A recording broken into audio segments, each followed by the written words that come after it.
जहाँ जहाँ तेरे पाँव पड़े वो धरती अंबर हो जाए, जाने ये कैसी माया माया है तेरी। तू निर्बल राम चली वो अंबर रीति रखने वाले, कण कण में तेरी जिससे आया है तेरी। कण कण में है खुशहाली,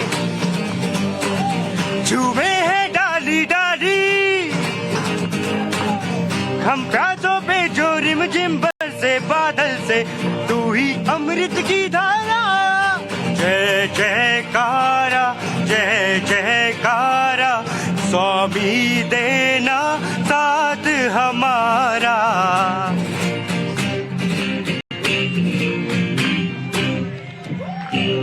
बहुत बहुत शुक्रिया, बहुत बहुत धन्यवाद गौरव आपका। आपके साथ देखिए मैं हूं विद्यानाथ झा। धरती पुत्र यानी कि आप ही का कार्यक्रम आपके सामने लेकर आ गया हूं और धरती पुत्र और पुत्रियां हमारे साथ हैं। क्या देखिए हंसते खिलखिलाते हुए लोग हैं। जब राजनीति की बात होती है तो इनकी प्रतिक्रिया क्या होती है ये हम रोज आपको दिखाते हैं। अमूमन राजनीति से आगे बढ़कर इस देश में कुछ हो ही नहीं पाता। जरा जोरदार ताली बजा दीजिए अपने लिए ही, ताकि कार्यक्रम की शुरुआत कर सके हम। और ये देखिए कभी कभी तो बच्चे को लेकर भी आ जाते, इतने छोटे बच्चे को लेकर आ गए हैं। क्यों लेकर आए हैं इनको? शो दिखाने के लिए कि घुमाने के लिए? नहीं, घुमाने के लिए भी लाया, शो दिखाने के लिए भी लाया है। दोनों काम हो जाएंगे, दोनों काम हो जाएंगे।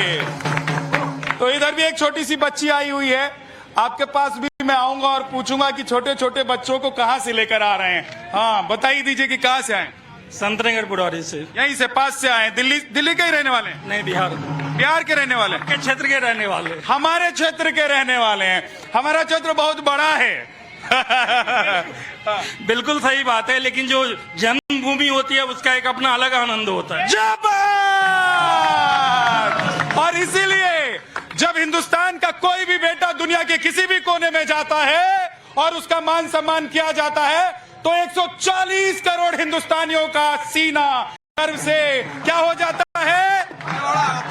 हाँ, लेकिन अब देखिए राजनीति है और राजनीति में नेता एक दूसरे के ऊपर बोलते ही हैं, लेकिन ऐसे शब्दों का इस्तेमाल और वो भी देश के प्रधानमंत्री के लिए जिसकी वजह से बार बार आपको मुंह की खानी पड़ी हो, उसके बाद भी आप करते हैं। आज मैं सीधे बात करने वाला हूं कि अधीर रंजन चौधरी ने प्रधानमंत्री नरेंद्र मोदी के बारे में जो अपशब्द इस्तेमाल किया है। मान कह रहे हैं, भगवंत सिंह मान, जी हाँ, पंजाब के मुख्यमंत्री कह रहे हैं कि 24 में अगर बीजेपी आ जाती है तो संविधान पलट देगी। अब जनता क्या सोचती है, आप लोग क्या सोच रहे हैं, इधर वाले हमारे भाई बंधु जो हैं वो क्या सोच रहे हैं, ये तो हम आप लोगों से सुनेंगे ही। लेकिन एक चीज और मैं आपको बताना चाहता हूं, हमारा नया संसद भवन यहां बनकर तैयार है। कुछ ही दूरी पर है, क्योंकि इस वक्त हम कनॉट प्लेस में मौजूद हैं। कनॉट प्लेस में ये कार्यक्रम करते हैं और उस पर भी बहुत सारी पार्टियां एक साथ आ गई हैं कि उस कार्यक्रम में जाएंगे ही नहीं जिस कार्यक्रम में प्रधानमंत्री उसका उद्घाटन करेंगे। मेरे मन में एक सवाल है, हाँ, उस पर आप लोग भी अपनी प्रतिक्रिया दीजिएगा कि भाई साहब उस कार्यक्रम में तो नहीं जाएंगे, लेकिन उसके बाद संसद की कार्यवाही जब वहां से चलेगी तो संसद भवन में बैठने जाएंगे कि इस्तीफा सौंप देंगे? हाँ, ये पूछूंगा आज मैं। लेकिन क्या आप लोगों को क्या लग रहा है कि प्रधानमंत्री नरेंद्र मोदी को क्यों टारगेट किया जाता है बार बार? क्या नाम है आपका? हेमलता। हेमलता जी, कहाँ की रहने वाली हैं? भाईपुर के। हाँ, जोर से बोलिए, आवाज ही नहीं आ रही है। भाईपुर के। अच्छा, यहीं दिल्ली? बताओ क्षेत्र में। अच्छा, क्या बंगाली बोल रही हैं? असमिया बोल रही हैं? हाँ, मुझे भी समझ में नहीं आ रहा है। बंगाली तो वैसे मैं समझता हूँ। क्या जी, क्या योग चल रहा है क्या आपका? योग तो पूरे देश का चल रहा है और विश्व का भी चल ही रहा है। हाँ। योग तो अपनी जगह है ही, लेकिन जहाँ प्रधानमंत्री मोदी जी की बात है तो कहना चाहूंगा विपक्ष प्रधानमंत्री जी की कामयाबी से डर रहा है, खौफ खा रहा है और ये खौफ ऐसे ही बना रहना चाहिए, क्योंकि 150 करोड़ पब्लिक जो है ना वो विपक्ष से मतलब नहीं रखती है। उसने अपना नेता चुन लिया और आगे भी नेता 150 करोड़ पब्लिक की। अच्छा ठीक है, लेकिन एक चीज बताइए कि ये मोदी जी से विरोधी और विपक्षी लोगों को डरा रहे हैं या 2024 का डर खा रहे हैं? क्या हो रहा है अब ये? हाँ, सारे भ्रष्टाचारी हैं और मोदी को 24 में आने नहीं देना चाहते। आप ये बताइए ना, सबको एक ही उसमें तराजू में तोल दिया आपने। बिल्कुल देख लीजिए, सब भ्रष्टाचारी हो गए। मैं कह रहा हूं, ऐसा होता है क्या कहीं? आप इसकी इंक्वायरी करा लीजिए, कौन सा नेता इसमें भ्रष्टाचार के आरोप में नहीं है, कौन जो जमानत में नहीं है। क्या जी, सब भ्रष्टाचारी हो गए। सारे चोर इकट्ठे हो गए एक मोदी को हराने के लिए। ये देखिए, आइए देखिए, आज बच्चे को लेकर आए हैं। वैसे पहले भी आप कई बार हमारे कार्यक्रम में आए हैं, तो आज क्या राय है आपकी? बच्चे के साथ साथ अपनी राय भी बताइए। राय ये है जी कि मोदी जी का जो काम है ना वो इनको भा नहीं रहा, विपक्ष को भा नहीं रहा वो बिल्कुल भी, इसीलिए गाली वाली दे रहे। ये गाली दे रहे। और ये 2024 में जो सोच रहे हैं ना, जो मन में इनके मन में है वो इनकी पूरी होने की नहीं। आएंगे तो मोदी जी, आएंगे तो मोदी जी। अरे रुक जाइए, मैं आ रहा हूँ तिलकधारी भाई, मैं आ रहा हूँ। देखिए कुछ युवा भी यहाँ खड़े हैं। क्या करते हैं आप? जॉब करता हूँ यहाँ। हैं? जॉब करता हूँ, जॉब कर रहे हैं। किस चीज में कर रहे हैं? इलेक्ट्रिकल इंजीनियर हूँ। इंजीनियर हैं। क्या लग रहा है कि मोदी जी से ये गाली दे के संविधान पलट देंगे, ये सब बोलकर विरोधी विपक्षी पार्टी जो है वो डरा रहे हैं, या वो डरे हुए हैं? वो खुद डरे हुए हैं, खुद डर के। जब स्ट्रॉन्ग अपोजिशन हो ना, तब वो कुछ करने का सोचेंगे। अब उनका अपोजिशन तो मतलब कुछ है नहीं, तो गिदड़ बकी ही देंगे, उससे बड़ा तो कुछ कर नहीं पाएंगे। बड़ा कुछ नहीं कर पाएंगे, ठीक है। हाँ जी, क्या देखिए इधर बहुत सारी महिला। आ रहा हूँ सर, कैसे हैं आप? हाँ, गुजरात। नीचे आइए, ऊपर रहेंगे तो बात कैसे होगी। देखिए बहुत सारी महिलाएं भी आई हुई। क्या नाम है जी आपका? निशा। निशा जी। निशा जी, क्या लग रहा है कि ये मोदी जी से डरा रहे हैं कि डरे हुए हैं? नहीं सर, डरा भी नहीं रहे और डरे हुए भी नहीं है, सब अपना काम कर रहे हैं, वो तो देखा जाएगा ना। तो गाली दे के कौन सा काम होता है बताइए? कोई काम करवाने के लिए गाली देता है? सर अभी देखा गया है कि उन्होंने गाली दी, लेकिन और भी तो लोग देते हैं ना, ऐसे तो कोई नहीं कह सकता है ना। सब एक दूसरे को देते हैं, तो इसलिए चलता है भैया, गाली पॉलिटिक्स चलेगी। क्या गुजरात वाले भैया? सही है भैया, मोदी जैसा कोई नहीं है। हम गुजरात से आए तो यही कहेंगे कि मोदी जैसा कोई नहीं है। या सच में ऐसा है? सही है, वो एक क्रांतिकारी नेता है और सालों के बाद हमें ऐसा नेता मिला है, तो उसको ऐसा नेता को हमें करना चाहिए और सपोर्ट करना चाहिए। भारत माता के जय। अरे भारत माता की। अरे इस पर तो पॉलिटिक्स मत किया करो, इस पर सब खड़े हो जाया करो। चलो मेहमानों से मिलवा देते हैं जरा आपको। देखिए हमारे साथ यासिर जिलानी भाई है, प्रवक्ता बीजेपी से। नेहा शालिनी दुआ जी है हमारे साथ, पॉलिटिकल एनालिस्ट। और हमारे साथ रमनीश वत्स हैं, बहुत बहुत स्वागत है, पॉलिटिकल एनालिस्ट हैं। प्रभात कुमार जी कांग्रेस के नेता हैं। राहुल लाल जी हैं, कांग्रेस के सपोर्टर माने जाते हैं, वैसे पॉलिटिकल एनालिस्ट लिखवाते हैं। थोड़ा स्पष्ट कर दिया है ताकि आप इनको समझ पाएं। राघवेंद्र दुबे जी हैं समाजवादी पार्टी से हमारे साथ। लेकिन मेरा सवाल आपसे ही है कि भाई गाली क्यों दे रहे हैं? ये जो अधीर रंजन चौधरी कह रहे हैं, इससे क्या 2024 जीत जाएंगे? जब 50 करोड़ की गर्लफ्रेंड प्रधानमंत्री जी बोल रहे थे, कांग्रेस की विधवा बोल रहे थे, वो तो प्रवचन दे रहे थे, भागवत कथा कर रहे थे। कभी पूछा अपने प्रधानमंत्री जी से कि ये शब्द भी गाली होती है? पहली बात। दूसरी बात, भारत की परंपरा, आज आप मार्केटिंग कर लो, लेकिन याद रखने की आवश्यकता है पंडित नेहरू के गुटनिरपेक्ष के सिद्धांत को। आज उसका नतीजा है कि यूक्रेन और रशिया के युद्ध के बीच से हमारे भारतीय नागरिक वापस आते हैं। उसका नतीजा है कि कुवैत में 80,000 लोग वापस लाए गए। उसका नतीजा है कि इराक के युद्ध में भी भारतीय सुरक्षित वापस आए। सद्दाम जैसा तानाशाही भारतीयों को सम्मान करता था। तो आप मार्केटिंग करो, मुझे कोई आपत्ति नहीं है आपके मार्केटिंग से। दिक्कत तब आती है, आपने सवाल एक किया कि क्या ये संसद अभी नहीं जाएंगे तो बाद में जाएंगे। बड़ा अच्छा सवाल था आपका। मोदी जी जब अपना मार्केटिंग करेंगे ना, तब सवाल पूछा जाएगा, तब प्रश्न खड़ा होगा। रहेगा इस संसद की बात, तो वो हिंदुस्तान के पैसे से बना है, ना कि मोदी जी के पैसे से। तो अभी भी हिंदुस्तान के पैसे से ही बना है और इतिहास रचने जा रहे हैं। तो मेरा सवाल तो यही है कि जिस संसद के उद्घाटन में नहीं जाएंगे, उस संसद में जाकर बैठेंगे क्या? देखिए, ये चरित्र और चेहरे की बात कर रहे हैं। इनका चरित्र ये है कि मौत का सौदागर किसने कहा था? मौत का सौदागर भारत के प्रधानमंत्री के लिए कहने वाले लोग आज किस मुंह से? शर्म है आपके अंदर?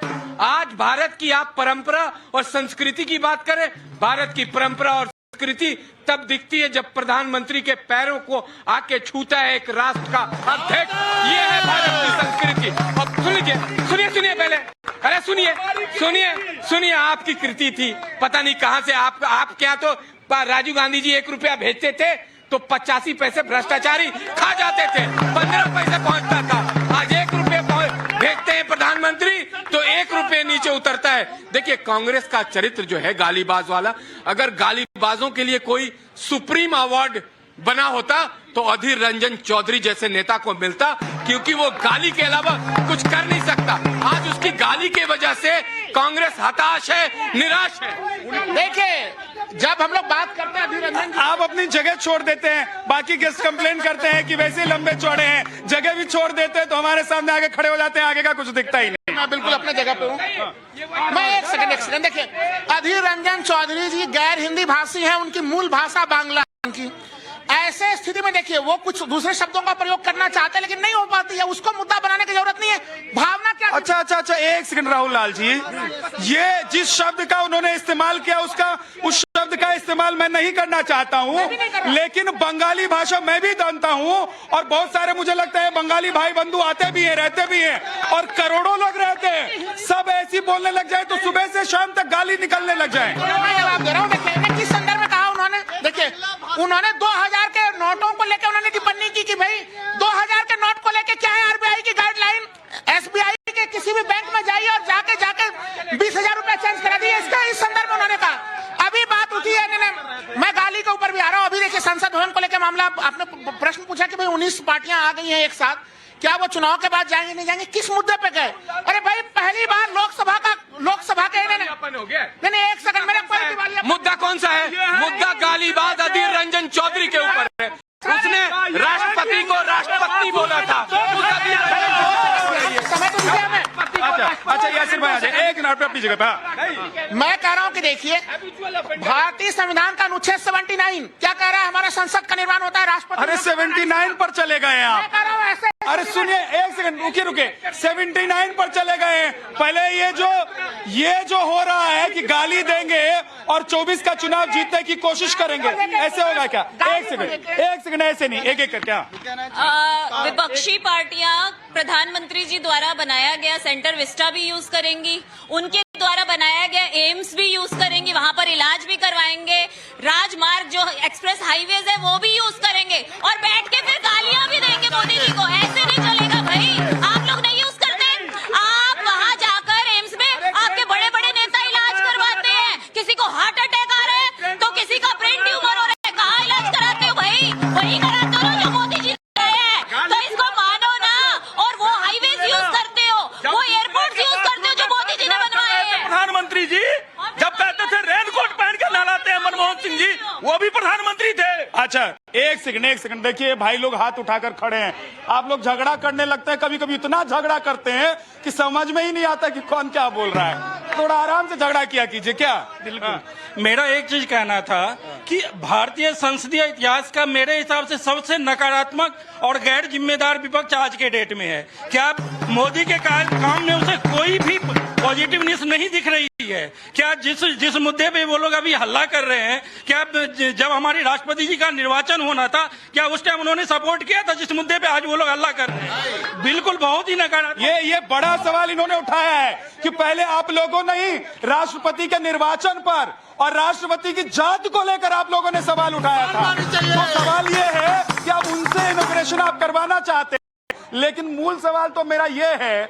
कि गाली दे के क्या होगा? भाई गाली दे के क्या हो चुकी है? 92 गाली हो चुकी है। आज तो 93 हो गई। आज 93 हो गई। देखिए मोदी जी को इतना शब्द बोल, शतक से 7 दूर हैं अभी 7 बचा हुआ है। 24 में भी कुछ महीने सिखाएगी, 24 से पहले सबक सिखा देगी और ये संसद नहीं जा पाएंगे। नई संसद में कांग्रेस मुक्त भारत हो जाएगा। क्या कह रहे हैं? बिल्कुल मोदी जी वगैरह सही हुआ है, अच्छे आदमी। कहाँ के रहने वाले?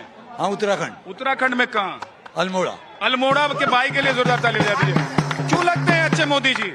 और क्या ये देश बर्दाश्त करेगा कि मोदी जी को गाली पड़ेगा? काम किया उन्होंने, जो काम किसी ने किया वो काम किसी ने नहीं किया। जैसे काम उन्होंने जैसे समझकारी की देश क्या कर दिया ऐसा? रोड वगैरह हर चीज की प्रॉब्लम, हर चीज का वो अच्छा किया। हर चीज का अच्छा।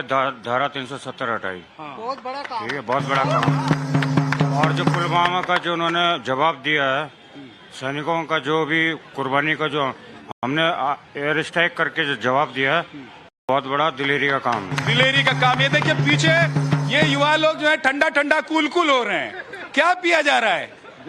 हाँ, गर्मी तो आज थोड़ी कम हो गई है, लेकिन इधर ठंडा कूल चल रहा है। क्या आप भी कुछ बोलना चाहते हैं? हाँ जी। आपने दो मुद्दे उठाए, एक नई संसद का और दूसरा गाली का। दोनों ही भारत की 140 करोड़ जनता दोनों का जवाब देगी। पहला तो संसद का जिन्होंने बहिष्कार किया है, भगवान करे कि उनको संसद दोबारा आने का मौका न मिले। दूसरा कांग्रेस के जितने भी नेता हैं अभद्र और अभद्र टिप्पणियां जैसे गालियां का प्रयोग करते हैं, खासकर मोदी जी के लिए, वो खुद मोदी जी का प्रमोशन कर रहे हैं, बीजेपी का प्रमोशन कर रहे हैं। तो क्या 24 की हार फिक्स कर रहे हैं ऐसे लोग क्या मैडम? जी, मोदी जी को जो भी गाली दे रहे हैं वो खुद अपने मुंह पे तमाचा मार रहे हैं। खुद अपने मुंह पे ऐसे गाली मुंह से निकली और हाथ का इधर गया है, इधर तुरंत तमाचा लग जाता है दूसरी तरफ से। कल ये भाई की बात रह गई थी। अच्छा हाँ जी, यस, क्या नाम है? महेंद्र सिंह राजपूत। कहाँ से आए? गुजरात से। गुजरात से आए तो मोदी जी की जयकारे ही करेंगे। ये अंडरस्टूड हो गया है कि जो गुजरात वाला भाई आएगा वो मोदी जी की जय कहेगा।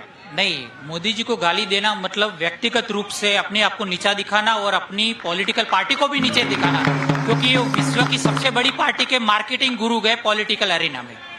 तो इसलिए उनको गलत मत कहिए। अब देखिए गलत, हाँ, काफी स्तरहीन हो चुका है। ना तो कांग्रेस की बात करें, ना तो इसके अंदर परंपरा है, ना तो आचरण, ना तो संस्कार।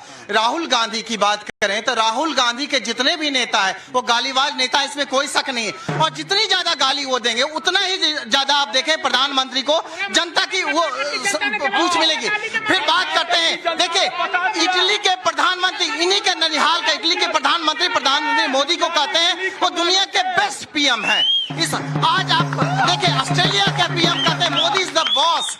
आप देखिए कि पीछे जब हमारे प्रधानमंत्री मनमोहन सिंह जाते थे विदेश दौरे में, सबसे पिछले पायदान में होते थे। आज प्रधानमंत्री मोदी जो बाइडेन भी मिलने के लिए, आलिंगन करने के लिए मरता है। वो तो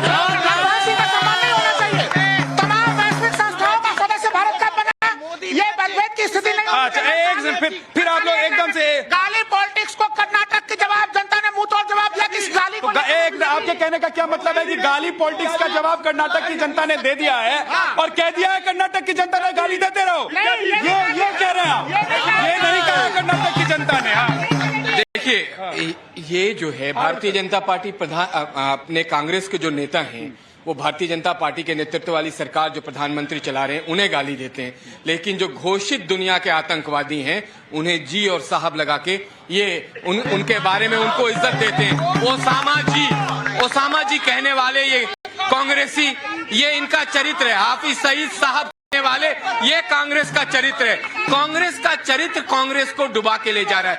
कांग्रेस देखिए खात्मा क्यों हो रही है। कांग्रेस जो ये तुष्टीकरण की राजनीति की पराकाष्ठा वाला राजनीति जब तक छोड़ेगी नहीं, जब तक ओसामा जी, हाफिज सईद साहब कहना नहीं छोड़ेगी, जनता इसके साथ नहीं आनी। विपक्षी पार्टियां गालियां जो देते हैं मोदी जी को सिर्फ इसलिए क्योंकि ऐसे तो कोई मीडिया उनको पूछता नहीं, तो मीडिया में लाइमलाइट में आने के लिए उनको लगता है ये सबसे छोटा सा। अब ये तो मुझे नहीं पता कि लाइमलाइट में आने के लिए भी गाली दी जाती है कि नहीं दी जाती।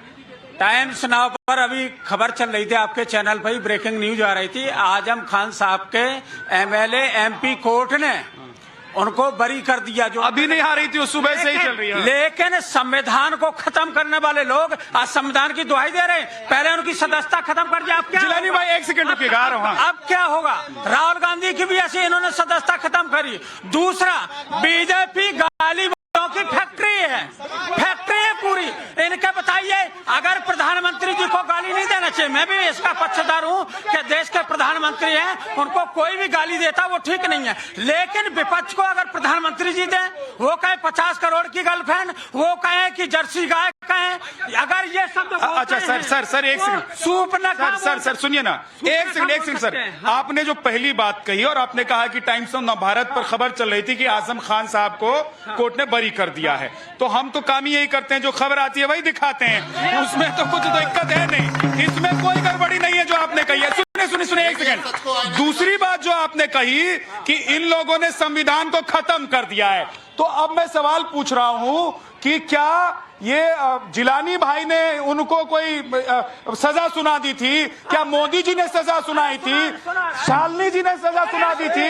या यहाँ खड़ा किसी बीजेपी के सपोर्टर ने? अरे भाई, अदालत पर विश्वास है कि नहीं है? सुन लीजिए, आजम खान को अदालत ने ही सजा दी और अदालत ने ही बरी किया है। आप क्या वापस विधायकी करेंगे? ये तो अदालत से पूछिए। मैंने करा। ये तो अदालत से अरे इनके विधायक थे, उनको इन्होंने नोटिस दिया। अरे सर, जो कानून है वही हुआ ना। उत्तर प्रदेश में कानून के हिसाब से काम नहीं हुआ। एक सेकंड, ये भाई साहब, आप लोग क्या विधायकी वापस दिलाएंगे? देखिए कहां से कहां चला गया। सपा के बबुआ को मैं बताना चाहता हूँ, सपा के बबुआ का जो चरित्र है वो भी बता देना चाहता हूँ। इनके यहाँ जब महिलाओं के साथ अभद्र भाषा का, अब बबुआ बबुआ बबुआ बबुआ बबुआ फेंकू के पार्टी के है ना, इधर आइए, इधर फेंकू वाजा, इनकी भाषा देखिए, इनकी भाषा मर्यादा देखिए। एक सेकंड, शोन, ये कंप्लीट कर ले, उसके बाद आप बोलिए। इसीलिए तो उनको कहते हैं ना, जिनकी भाषा सही में चले, तभी प्रधानमंत्री जी कर्नाटक में पूरी लिस्ट बांध में गाली की लेके गए, मुखड़ा दिखाया, दुखड़ा सुनाया, लेकिन जनता ने इनकी बात सुनी, इसीलिए नहीं सुनी। ये गालीबाज है और गालीबाजों की यही दुर्दशा होगी। आप आइए, आप अपनी जगह पे आ जाइए। भाई तड़ी, आप तो अच्छे बनिए, आप तो अच्छे बनिए। नहीं, अच्छा नहीं लगता ना, प्लीज अपनी जगह पे आइए। मुझे अच्छा नहीं लगता कि मैं धक्का दूं या जोर जबरदस्ती करूं। प्लीज आप आइए, मैं रिक्वेस्ट कर रहा हूं, मैं आपको रिक्वेस्ट कर रहा हूं, आप आइए ना, अपनी जगह पे आइए प्लीज। पार की पार्टी वालों से कहो कि ये कम से कम दूसरे के लिए तड़ी पार वाले। आपको भी मौका दूंगा, उसमें बोलिए। एक एक करके हाँ। देखिए बबुआ पार्लियामेंटेरियन वर्ड है उत्तर भारत का, ये नाराज हो रहे हैं भाई। इनके यहाँ लड़के जब महिलाओं के साथ अभद्र व्यवहार करते हैं तो नेताजी कहा करते थे बच्चे हैं, कोई बात नहीं है, और अपराधियों के साथ ये हालत होती थी। इनके यहाँ सुन लीजिए, थोड़ा सपा का चरित्र सुनिए। अरे सपा का चरित्र नहीं सुनेंगे। सपा थानों पे ठेका बेचती थी, थानों को ठेके पे बेचा करती थी। अब बोलिए। सुनिए, चिन्मयानंद की पार्टी के को आदर्श मानने वाले चेन्नई में कुलदीप सेंगर को, और दूसरा ब्रजभूषण शरण सिंह देश की बेटियां बैठी है, क्या कर रहे हैं?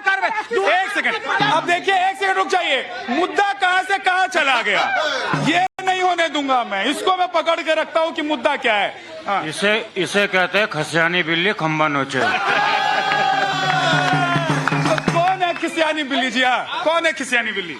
खिसियानी बिल्ली ये तो पूरे देश को पता है, पूरी जनता को पता है। बीजेपी वाले खुद खिसियानी बिल्ली है। ये देख लो भाई साहब, बीजेपी तो इसीलिए बीजेपी वाले घबरा रहे, परेशान। और क्या घबरा रहे? कर्नाटक में धूल चटा दी, धूल जिसे कहते हैं। कर्नाटक में क्या हाल हुआ इनका बता दो। देखिए ऐसा बात है कि विपक्ष और अच्छा सुन लो ना, सुनिए, आगे आइए थोड़ा। एक सन 1937 ईस्वी की बात है, जब पहली बार भारत में चुनाव हुआ था।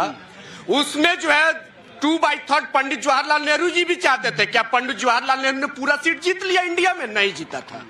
तो प्रधानमंत्री जी कभी भी पूर्ण बहुमत किसी को भी नहीं प्राप्त होगा इंडिया में, इसलिए कर्नाटका की हार जीत। अरे मुद्दे पे आओ। हाँ देखिए, नई राष्ट्रपति भवन जो बनने का सवाल था, आप जानते हैं मॉन्टेस्क्यू ने 3 चीज दिया था पूरे वर्ल्ड में: सेपरेशन ऑफ पावर, शक्ति पृथक्करण का सिद्धांत, जिसमें एजुकेटिव, लेजिस्लेटिव और लेजिस्लेशन दिया था। विपक्ष को, कांग्रेस को तो सवाल ही नहीं करना चाहिए कि नहीं, कार्यपालिका का काम है, कार्यपालिका, और विधानमंडल विधायिका जो काम करती है उसका काम है। और ठीक है, एक सेकंड, टीचर से इधर से कुछ बोलना चाहते हैं भाई साहब? मैं ये कहना चाहता हूँ, कर्नाटक कोई देश नहीं है, कर्नाटक एक देश का हिस्सा है। इनके मुंह पर तमाचा लगेगा 2024 में। कर्नाटक तो एक स्टेट है, इनके मुंह पर तमाचा 2024। और खड़गे जी 85 साल के जो राम नाम जप करना चाहिए वो गाली दे रहे। ठीक है, देखिए पीछे से। हाँ जी, क्या कहना है? आप देख रही हैं लेकिन बोल नहीं पा रहे हैं। मैं आप लोगों ने बहुत झगड़ा कर लिया, अभी रुक जाओ। इतना झगड़ा करते हैं आप लोग। एक सेकंड रुकिए, थोड़ा ठंडे होइए, फिर आऊंगा मैं आप लोगों के पास। देखिए छोटा सा बच्चा है। हाँ बेटा, Modi is the boss. Modi ji is the boss. अच्छा, ये कह रहे हैं Modi ji is the best. अब देखिए ये नाराज हो रहे हैं। नाराज की बात नहीं है, मेरे भाई ने बिल्कुल ठीक कहा कि कांग्रेस वाले को सवाल नहीं करना चाहिए। भाई तानाशाह से सवाल नहीं किया जाता, आप सही हो अपने जगह पर। और दूसरी बात, इन्होंने अभी कहा बड़ा खूबसूरत, बबुआ बबुआ बबुआ बबुआ। याद है बंगाल में क्या बोल रहे थे? ओ दीदी, ओ दीदी। सवाल उठाया, सवाल पूछिए। उसके बाद मोदी के बारे में आज बच्चे से बच्चा तक भी देखिए बोल रहा है ईस्ट हो या west, Modi is the best. हाँ, ये तो बच्चा बोली। देखिए आपका लास्ट पहले उसमें था वक्तव्य में मान के बारे में था। मान ने ये जो बात कही है उस टाइम सुबह का 9 बज रहा था, शाम का 9 बज रहा था। हाँ, चलिए ठीक है, ये देख लेंगे। बहुत बहुत शुक्रिया। आज वक्त इतना ही है, वक्त इतना ही इजाजत करता है। बहुत बहुत शुक्रिया धरतीपुत्र में आज के लिए इतना ही। चलते चलते जोगी रख पास नतमस्तक